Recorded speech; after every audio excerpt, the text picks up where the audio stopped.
Okay, so now let's dive into table etiquette.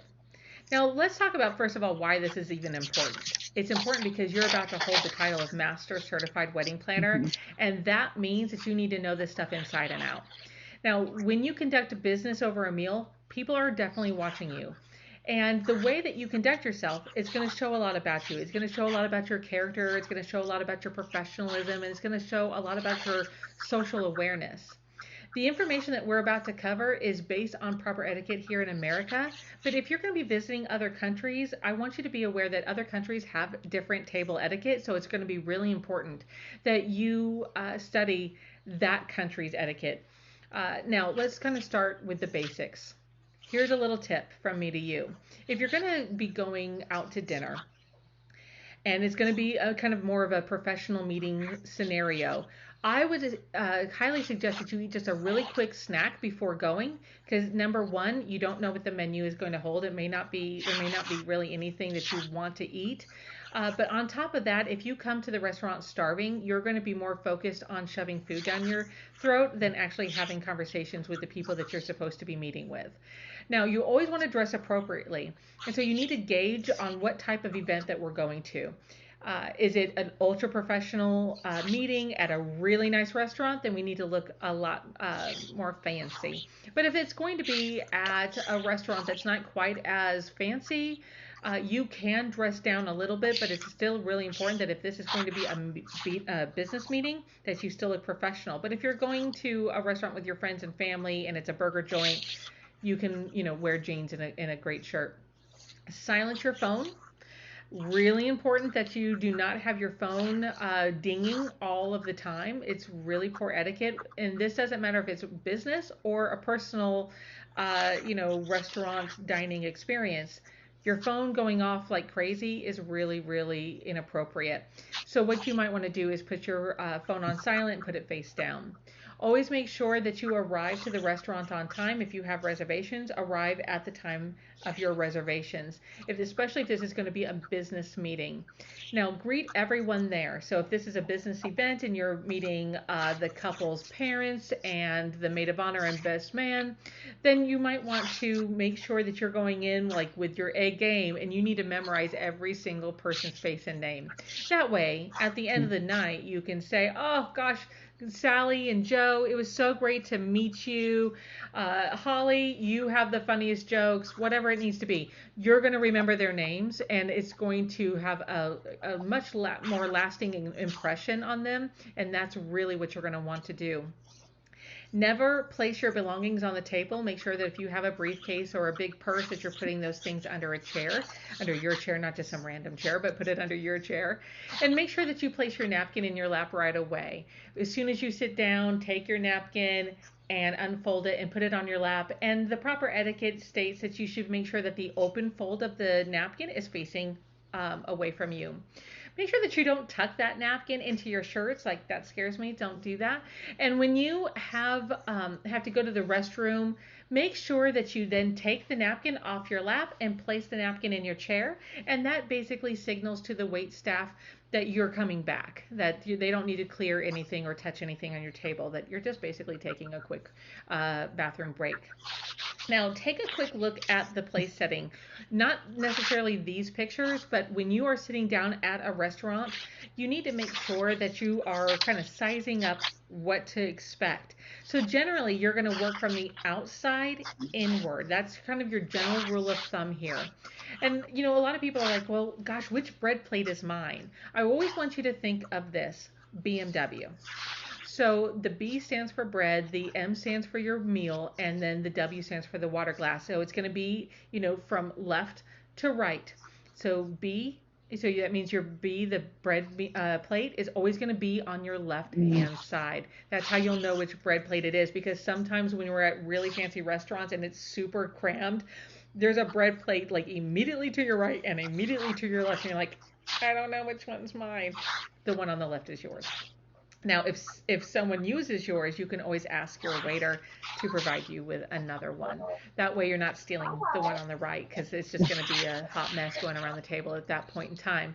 Now, another way to kind of think of it is, the solids are going to be on your left and the liquids will be on your right. Now, forks are usually on the left-hand side. So if you ever do see a fork that's going to be on the right side, that is your seafood forks, like for oysters. But that's the only time that a fork is ever going to be on the right.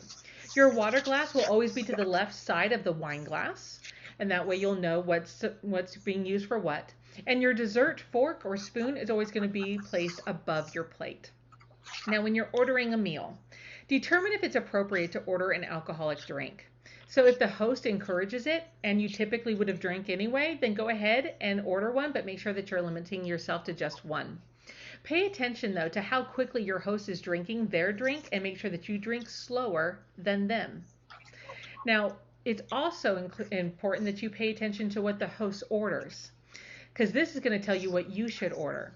So if they're ordering a salad, you should probably go ahead and order a salad. If they are ordering, maybe a meat or something, then you know that you can order something a little bit heavier. Don't make any delays either. So make sure that you are ready to go when the server asks you to order. So what I typically do is I know what restaurant I'm going to ahead of time. I look up their menu online. I am already ready and prepared before I get there. Now, if you're not prepared, it's really important that you're not asking the server to explain every single thing on the menu, because that's going to delay this whole process and it's going to make you look a little bad. So don't make a scene. Don't try to make weird banter with the waiter or waitress and then you end up insulting him or her. It's not really the best thing to do.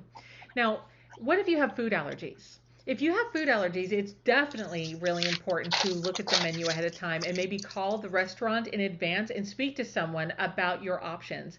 And that way you can already have a decision made and everything is already done in advance. And by the way, it also helps to go ahead and have a business card made up of all of your allergies so that you can simply hand that card quietly and discreetly to the waiter or waitress, and they can take a look at it, and what they'll say is, I'm going to go ahead and talk to the chef, I'll be back and I'll let you know what your options are. They might also say that they are going to want to know kind of generally what you were looking to have, so maybe have 2 or 3 options already ready to go, like you want questions on the pasta dish, maybe a question on a chicken dish, then they can ask about those specific items and it's not going to take even longer. Make sure to order food that's really easy to eat. So that means like no sloppy joes, because if you're at a business meeting and you're jumping into a sloppy joe and it's all sliding down your neck, that's odd. Not quite table etiquette. So we're going to avoid that at all costs. Now, again, don't order the most expensive item on the menu. You need to look at the host and kind of see what they are ordering so that you can kind of stay equal to them. Now, if there's communal water, which means like a pitcher of water, make sure that you take the pitcher and pour the glass, pour others' glass first and then your own last. Now, if there's bread, make sure that you tear off, let's say there's a bread on your bread plate already, you're going to tear off a bite-sized piece as you eat it. You're not going to just eat the whole thing. You're going to tear off a piece and only butter each piece as you eat it.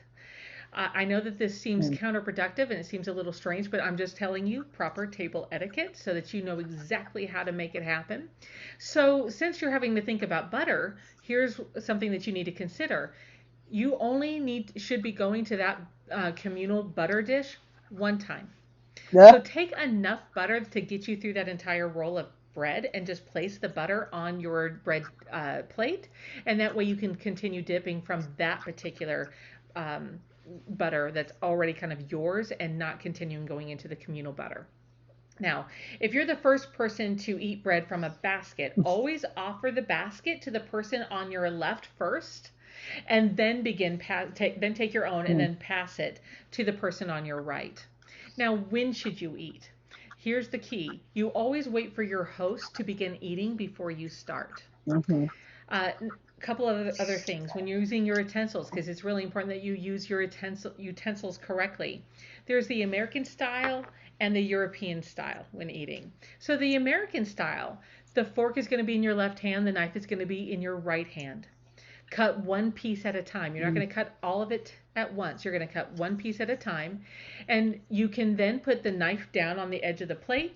And I like to make sure to put the blade at the 12 o'clock at an angle, okay? And transfer your fork to your right hand, and the tines will be facing upward, and then you take a bite. Now, this is going to be hard for my lefties. Don't feel like you have to switch the fork over to your right hand if it's not comfortable and if you think you're going to actually do more harm than good by spilling the food that's on the fork. So you can then just continue keeping it in your left hand, but make sure that you are having the tines, which are the little points of a fork, make sure that they are facing upward when you take the bite, and then you rinse and repeat. Now, the European style is just a little bit different. You're going to have, again, your fork in your left hand, the knife in your right hand. You're going to still be only cutting one piece at a time. But in this case, you don't have to put your knife down before you put the food in your mouth. You just simply bring the fork to your mouth, and you can have the tines facing down at that point. Now, American style versus European style when you're taking a break. So, American style. What you're going to want to do is place your knife on the edge of your plate at the 1 o'clock position, blade turn inward, and your fork tines up at the 4 o'clock position, tilted slightly to the left. Now that's if you have to get up and you need to use the restroom, you're going to put your napkin in the chair, you're going to put your knife in your fork with the tines tilted, tines up and tilted at the 4 o'clock position, just slightly to the left, and your wait staff is supposed to know, oh, that person's coming back. If you're using European style, then you kind of do the exact same thing. It's still going to be, near each other. You're going to place the knife, but turned inward. Always turn your knife inward, and your fork can have the tines facing down, and you're going to put them in an X position. And that means I'm just taking a break, I'm coming back. So it's really important that you kind of know where you are and what rules are going to apply. Now, when it comes to sauces, when you're sharing a sauce with the whole table, please do not dip your food into the sauce. Spoon some of it onto your plate and then dip from there. Wait for your meal to cool, like if it's super hot and you know it's hot, you see that steam rising, make sure that you wait for it to cool down. We are never supposed to blow on our food at the table. And make sure to taste your food before salting it. Now, going back to using those utensils correctly, when it comes to soup, you need to make sure that you're not slurping. That horrible gurgling noise, that's not great in America. That's a rude sign. So the important thing is that you are spooning the soup out properly. So what you're going to do is you're going to dip your spoon in sideways into the soup at the edge of the bowl that's closest to you. And then you are going to scoop the soup onto the spoon as your spoon is making its way towards the edge of the bowl that's furthest from you. And then you lift out. Slightly drag the bottom of the spoon on the edge of the bowl that's furthest from you just to get some of the drips away. And then you're going to bring the spoon to your mouth over the bowl. Don't slurp it. Simply drink the spoon from the edge. You're never going to put your whole mouth, the whole spoon into your mouth and then bring it out. You're just going to gently take the soup from the edge of the spoon. And you want to make sure that when you're eating, no matter what you're eating, that you eat at a medium pace. Gauge the speed at which your fellow diners are eating, okay? Now, when you're finished eating, place the utensils in the I'm finished position, not the I'm taking a break position, the I'm finished position. And the American style here is you're going to put your fork, tines up, knife side by side on your plate with the handles at the 4 o'clock position. And make sure, again, that those tines are facing up. The European style, it's the exact same situation, but the tines are facing down. Then when it's time to pay the check, always make the move to pay. Even if someone says that they've got it, still make the move. Get that wallet. Go, no, are you sure? I mean, but you've got to at least make the move to pay, because if you're just like, yeah, thank you, I knew you were going to pay for me because that's what I'm expecting you to do, that's really rude. You should always at least offer. And then once that host pays, please make sure that you're thanking them. It's really very, very important that you do so. Now, There's some table conversation etiquette that I definitely want to go over with you. Make sure that you're constantly monitoring yourself and what's coming out of your mouth, and making sure that you are keeping track of how much you've had to drink, because sometimes the more you have to drink, the more sloppy we get. So don't talk about anything that's inappropriate. Come prepared with a list of things that you can use as conversation starters if there's any weird or awkward lulls. Keep everything kind of lighthearted. Make sure that you're smiling all the time. Listen more or at least as much as you talk. Now, if you talk too much, no one's having fun. So you need to make sure that you're not making it all about you all the time. Avoid feeling, or not feeling, but bragging. Like, make sure that you're not like telling everybody all the things that how wonderful you are the whole time you're there. And try not to correct another person, especially in front of other people. Never talk about anything controversial. So if someone else starts like a controversial conversation, you can simply just not participate. Try not to be defensive. Never participate in gossip. Avoid talking politics unless you're at a political convention or at a dinner to honor a political candidate. Those are the only time that politics should ever be brought up. Now, you also need to avoid talking religion. It's really important that you respect others. You might be sitting down with people that are of different faiths, different religions. So if the host offers a prayer or a blessing before the meal and you do not have that same religion, you don't follow that same religion, it's still very respectful to follow their lead. It doesn't mean that you have to pray. It just means that you can respect them. You can put your head down. You can meditate for a moment. You can do whatever it is that you want, but show that person respect. And current event discussions can tend to get out of control, so try to avoid those at dinner as well.